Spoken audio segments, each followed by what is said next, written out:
What makes a person of interest? Coach Micheal Burt cuts to the chase, interviewing some of the biggest names in the world. How do they think? What makes them tick? What are their thought processes? And how they became a person of interest. All right.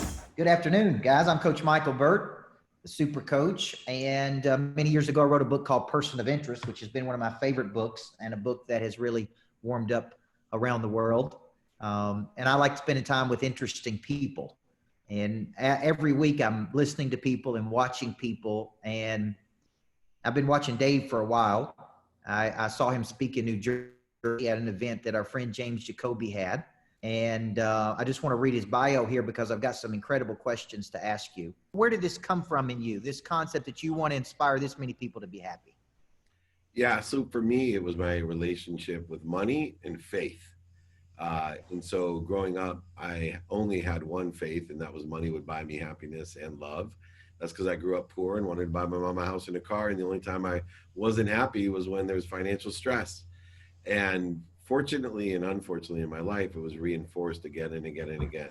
From the time I got a scholarship to college, to law school, to all the decisions I made. I got engaged when I was in law school to a rich girl because I wanted money, and then broke it off when I made my own money. And I was a millionaire 9 months out of law school, a multimillionaire in my 20s. Everything was money, and nobody stopped and said that it wasn't true. And then I learned a valuable lesson that, money doesn't buy happiness. It just allows you to shop. And if you shop for the right things, you're going to be happy. And if you don't shop for the right things, you're going to be unhappy. So how do we know what to shop for? Faith, right? Understanding our values, taking inventory of those every day, being a hypocrite in the sense that we have to allow ourselves to grow, accelerate, know what we don't know. And I started living, my life with gratitude, forgiveness, accountability, and inspiration. The weird thing about me, as you know, I bottomed out 2 years before I lost everything. A lot of people, they hear my story, they're like, oh yeah, that's the guy that lost over $100 million and found happiness. No.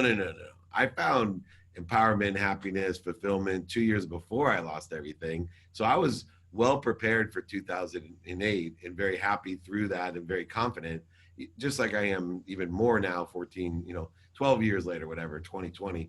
And I've utilized, these different techniques, philosophies, strategies, but basically understanding mindset, feelings, what we think, say, do, and believe. I take control of what I have control of, and I find the light, the love, and the lessons in everything. I'm a big study of human nature, because I coach people for a living.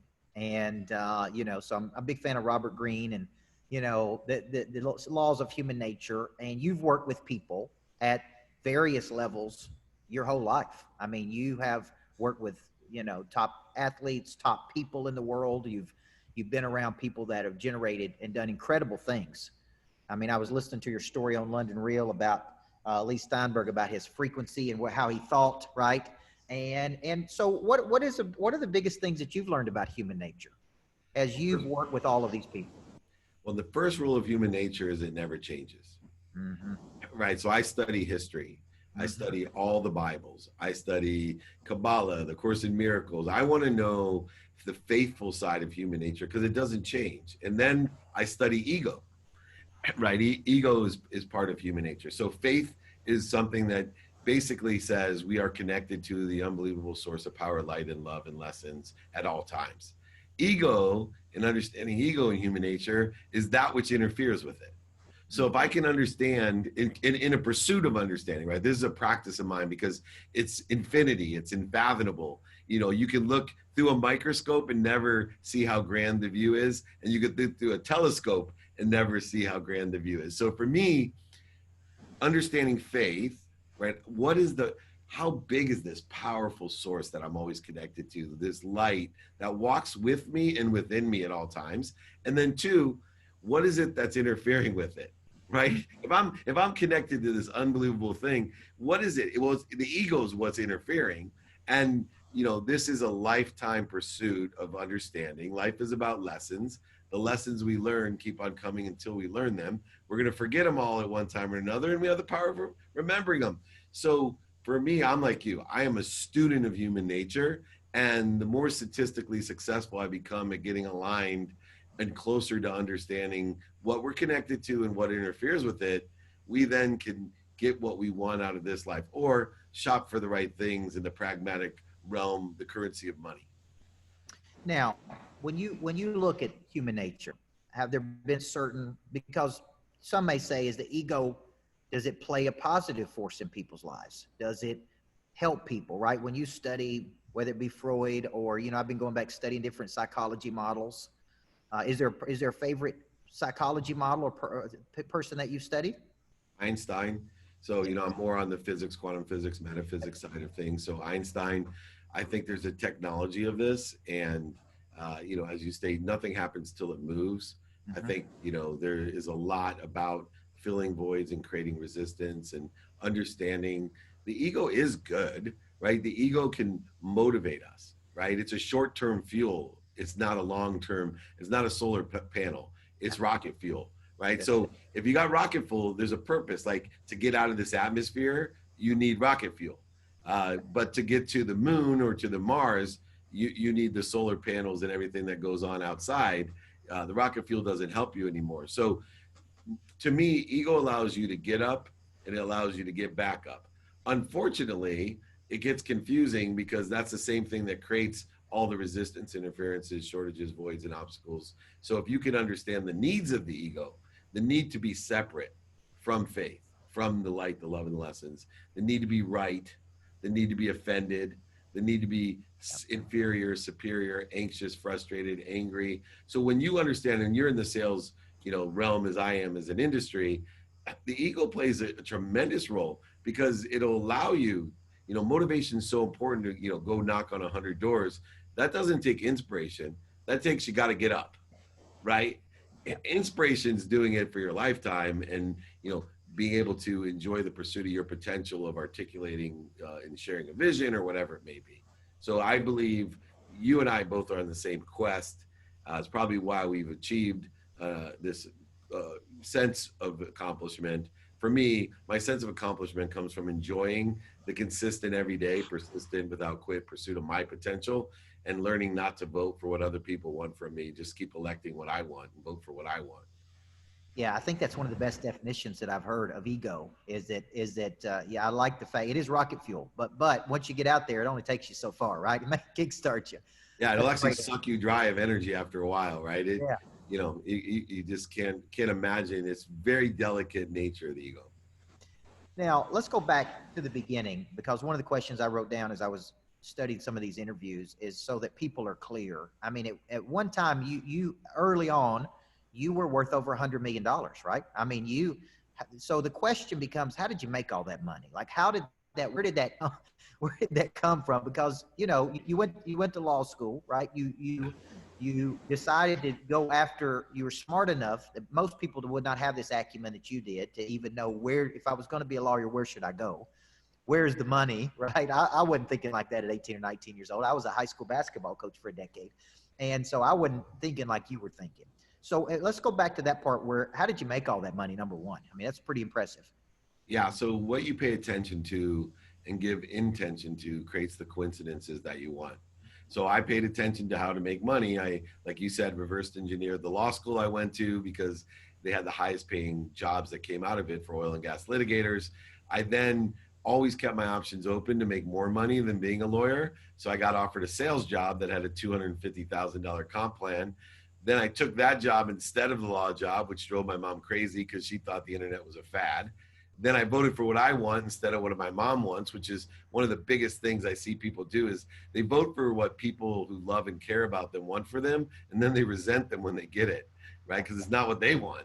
Well, anyway, I then put my attention and intention into how productive, accessible, and grateful I could be, efficient, effective, statistically successful I could be, managing time, managing systems. And 9 months out of law school, I was a millionaire. And then I continued my company by paying attention. I was the top young executive. We sold our company in 1995 for $3.4 billion. Then we went up to Silicon Valley. I was, once again, not resting on my lawyers, right? Pursuing my potential to make more money.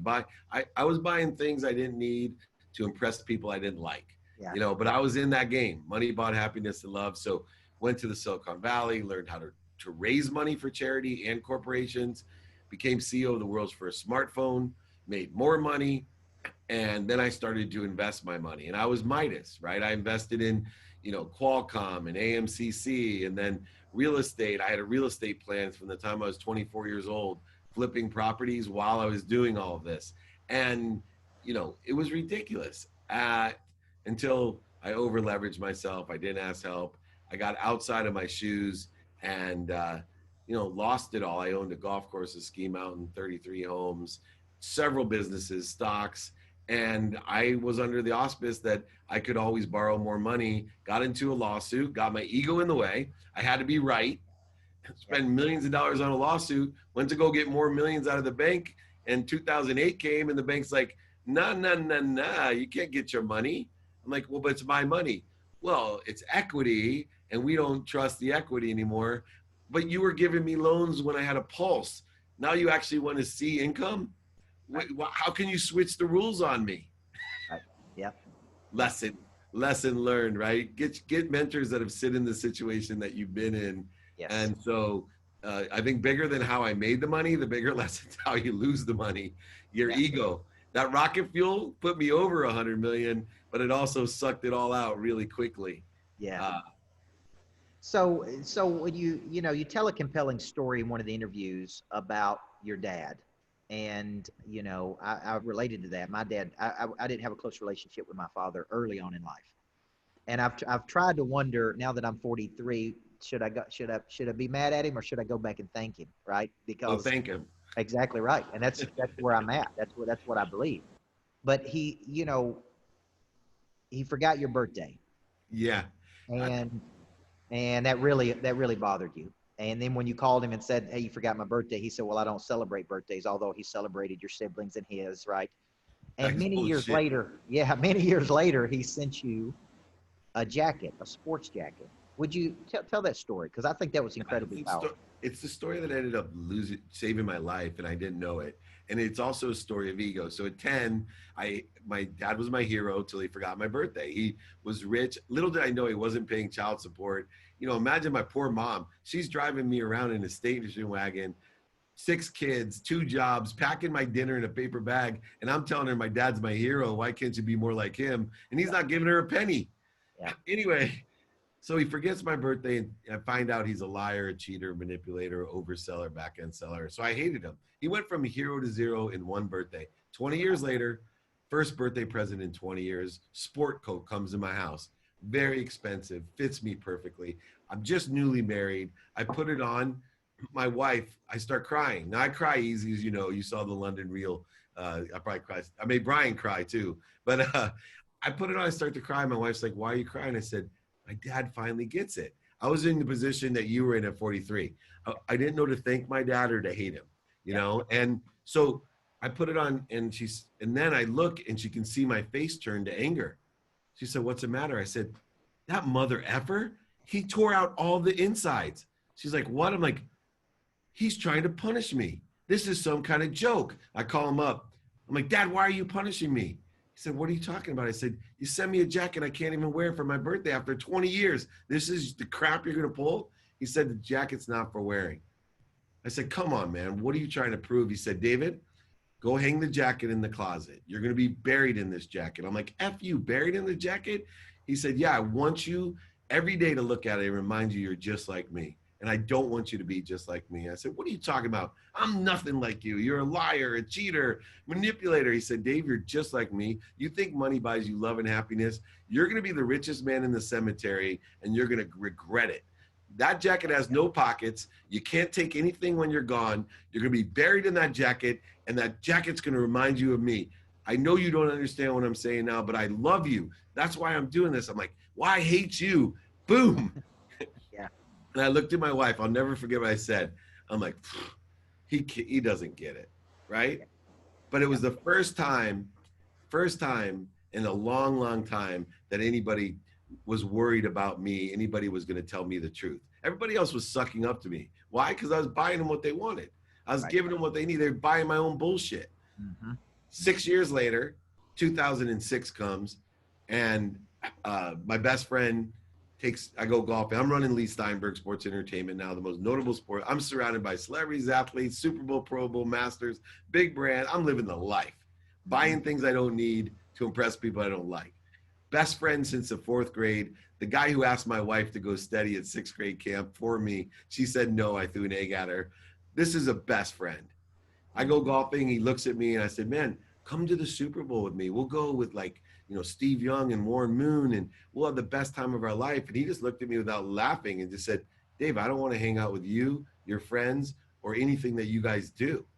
I'm like, well, why don't you want to hang out with me? He's all, because you're hanging out with those guys doing really bad things. I'm like, yeah, well, come on, man. I'm not doing what those guys are doing. And he looked at me and he said, Dave, you can lie to me, but don't lie to yourself. Wow.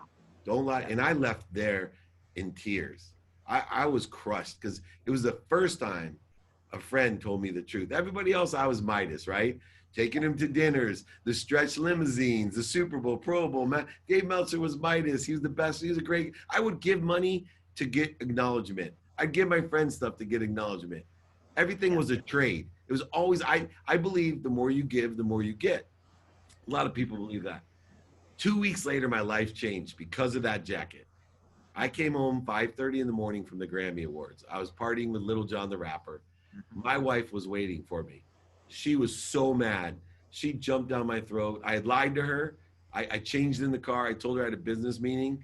We had 3 little girls at the time under 10. She did not want me to go. So I lied to her. Came home. I was intoxicated, high, a mess. She starts yelling at me. You're not a rock star. You got to change your life. You got to take stock in who you are and what you want to become. You're going to end up dead. I don't want anything to do with you. I'm going to leave you. I'm like, who do you think you are? Who do you think you're talking to? You're the most ungrateful person in the world. How dare you even say this to me? I went to the room. I was so mad, could barely sleep. I woke up in the morning, even madder. And all I could think about was how I was going to take all my money, my kids, everything from her. I was going to show her. I was so mad. I remember I was about to ruin my life, like she said. And guess what? I looked over in the closet. I'm trying to say it without crying, but man, I saw that jacket. Yeah. Staring at me. And it hit me, still hits me. Because I can't believe how dumb I was, right? Like, I was just like my dad. 6 years old earlier, he told me, only because he loved me, not because he was punishing me. My dad loved me so much and didn't want me to make the same mistakes he made. He was a great dad. He wasn't a great dad when I was little, but he really learned himself and he was being a great dad. And that jacket saved my life. If I would have got divorced, I would have gone in the wrong direction in the ego trajectory, accelerating with that rocket fuel in the wrong direction. Instead, I took stock in who I was. I started living with gratitude. I shifted that paradigm and I said to myself, I'm no longer going to give to receive. I'm going to receive to give. I'm going to put all my efforts to receive, to come through me with value, to live in a world of more than enough. I lived in a world of not enough. I was a victim as a little kid. Everyone, why can't I have a nice car, a big house? Why can't I be like them? Then I lived in the world of just enough, right? A filled world, buying things I didn't need for people I wanted to impress that I didn't even like. And now I lived in this world of more than enough. Yeah. There was more than enough of everything to come through me with appreciation, gratitude, and value to give away. So in 2008, when I lost everything, there wasn't an ounce that I was worried about because I knew I was living my life in a fulfilled manner, that there was enough of everything. And it was all I was going to receive and make a lot of money to help a lot of people and have a lot of fun. And for the last, over a decade now, I've been able to recuperate everything that I ever wanted, more than enough. And I have lived this unbelievable journey. And I'm here at a mission to teach other people simply to be happy. I do Friday trainings for over 20 years for free. And people think I'm crazy. Over 1 billion people is my mission. And they say, how do you get to over 1 billion people? I'll tell you, 1,000 people like Micheal Burt. If I can empower you to empower 1,000 people to empower 1,000 people. And I know you have the capability in your lifetime of empowering 1,000 to empower 1,000. 1,000 times 1,000 is a million. 1,000,000 times 1,000 is a billion. Together, we can all empower 1 billion people or more to be happy, and that will change the entire world. The collective consciousness, happiness is the greatest disease ever. It's literally shared by witnessing it, strengthens your mind, body, and soul, and your immune system. It'll fight away COVID, no problem. So that's why I come on these shows. That's why I'm talking to you, because I know you're one of my 1,000, brother. You can help me. And that's why Ed Milet is one of my brothers on stages talking about happiness, just like Dave Meltzer. Yeah. So when you think about this, you've kind of got to the, I want to use the word the other side. You know, you've been able to raise capital, you've been able to do big things, you've been able to get around influential people. And a lot of people that, you know, live life think that's kind of reserved for the lucky and the strong or the whatever, right?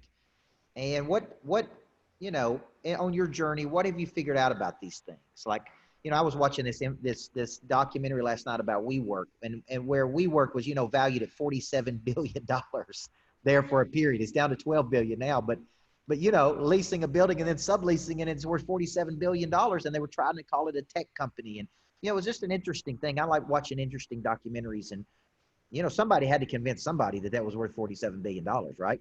So for you, what advice would you give a person out there watching that says, well, it's going to be hard to do something big in the world, or raise capital, or start the #1 sports agency in the world? What would you tell them? Well, I understand pain, right? For me, pain, mental, physical, spiritual, emotional, and financial pain is a turn signal. It's an indicator. I don't get mad at the indicator. It's just an indicator that I got to turn directions to get into a better position or a better place.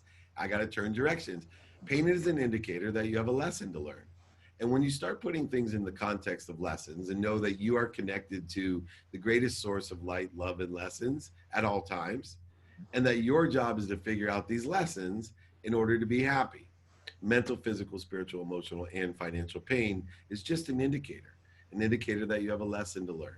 And so those people that sit there and can't imagine empowering over 1 billion people to be happy, or can't imagine making over $100 million, you never will. You never will. Because you have created an illusion, obstacles, voids, and shortages that don't exist. And until you can tell yourself, this pain that I'm seeing, right? And guess what? The easiest way, there's 5 simple ways to get what you want in the world. I'll go through them real quickly if you have time, Michael, because I think it'll help people. 1, take inventory of your values, right? People just don't take inventory, and they're afraid to be a hypocrite. If you change your values, that just means you're growing and accelerating. So take inventory of your personal, experiential, giving and receiving values every day. 2, ask and attract. Ask people a series of questions how you can be of value or service. And 2, ask people, do you know anyone that can help me? Most people know 1,000 people today. You can increase in person, on the phone, via email and media, 3, 4, 5,000 people a day, your network. Never before, when we were young, bro, you know, you got the card game, the golf game, a couple neighbors. That's all that anybody could help you with. At best, that's if they like them. Everybody got like 1,000 people now that like them or more. Then 3, changing, life-changing. The next 2 are life-changing, pragmatic advice. Student of your calendar. Right? Studying means pay attention to, give intention to the coincidences you want. I study my calendar, what I have planned, what I don't have planned, the white space, empty space of my calendar, and my sleep. Every day, twice a day, minimum 10 minutes a day. I study it because the lens of productivity of how much value I provide, the lens of accessibility of how accessible I am to others and how am I accessing what I want, and the lens of gratitude, finding the light, the love, and the lessons in everything, is all determined by what I'm doing during the day. The law of Goya, not the law of attraction, right? The law of Goya is get off your ass. Yep. Well, that's Einstein. Nothing happens till it moves. The calendar is key. Even simpler than the calendar, this one knocks me off my butt.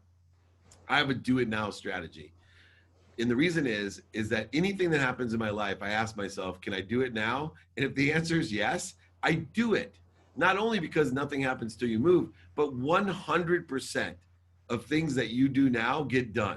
And the reason you and I are where we're at compared to most people is simply because we get stuff done. Right? Sometimes we get it done and make mistakes, but we learn lessons, but we're getting stuff done, good and bad stuff all day long, getting done. So if you can't do it now, then you put it into your calendar for the next day, prioritize by what's most important first. Once again, tying that in, getting that done. And then finally, we talked about it already. Number 5 is the lifelong practice of ending fear. knowing when you're an ego. I call it the ferocious Buddha. Stop, drop, and roll when your mind, body, and soul's on fire. Stop, identify when you're an ego, drop down to center, breathe, and then go ahead, the law of Goya, ferociously move in the direction you want to move. That's good. All right. I know we've gone over our time, and I know you ferociously look at that calendar. So I got one final question for you. And thank you for doing this for me. I really appreciate it. And you have an incredible depth about you. And I knew that the day I saw you in New Jersey. And so for all the people out there, it never ceases to amaze me when I spend time with enlightened people that have really gone through a lot in life and been successful, how good they are when you get them one-to-one. And I'd say the same thing about you. Thank you. I'm writing a new book called Flip the Switch. I think it's my 17th book, and it's a book about, because I've been a basketball coach and a business coach for so many years, it's about activating the prey drive in a person. Prey drive is prevalent in animals, specifically dogs. It's an instinctual ability to see something and go get it, right? And it's kind of your Goya, right? It's like go get it. And what I have found in my lifetime is I've kind of boiled it down into 5 activators. This is qualitative evidence, not quantitative. Competition can be an activator of prey drive, right? There's good and bad of that, brings out the good and bad of people. Exposure to bigger think can be an activator of drive. Inspired by others is an activator by drive, like when you get around big time people. Fear of loss can be an activator for prey drive. And sometimes even personal embarrassment. And I don't mean like me embarrass a person, but they're embarrassed by their, kind of like that moment you had, with your wife, that moment where you said, look, I'm better than this. What would you say is your if you had to say, this is my number one thing that activates the drive in me? You watch The Last Dance and you see how Jordan's drive was activated by any indignation, any challenge, right? Like, what do you think yours is? What activates your drive?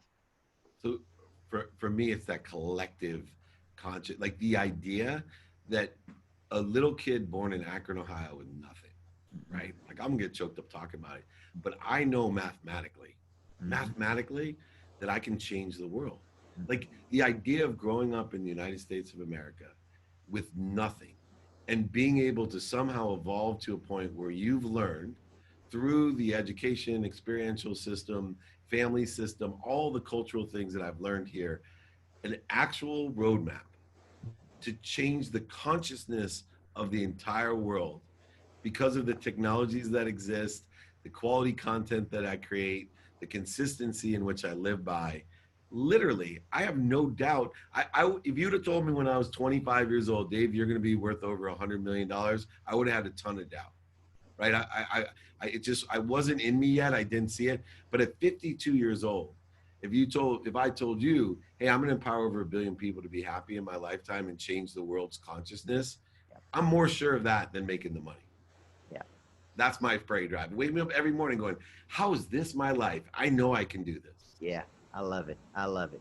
Dave Meltzer, folks, thank you for joining me on Person of Interest. We believe people of interest do interesting things. They're interested, right? And they do interesting things. They live fascinating lives. So thank you for spending some time with me today. And I look forward to more relationship with you, more conversation with you in the future. Absolutely. Join me Fridays for my free training. Friday free training, guys. Make sure you pick that up. I know that's a big thing Dave's been doing for 20 years. Take advantage of that. Take advantage of that. Have a great day, sir. You too, sir. Thank you. Hey, I'm Coach Micheal Burt, the Super Coach. Just text Coach Burt to this number or that number to get weekly updates, where I'm going to be coaching, and strategies for you to play at a much higher frequency.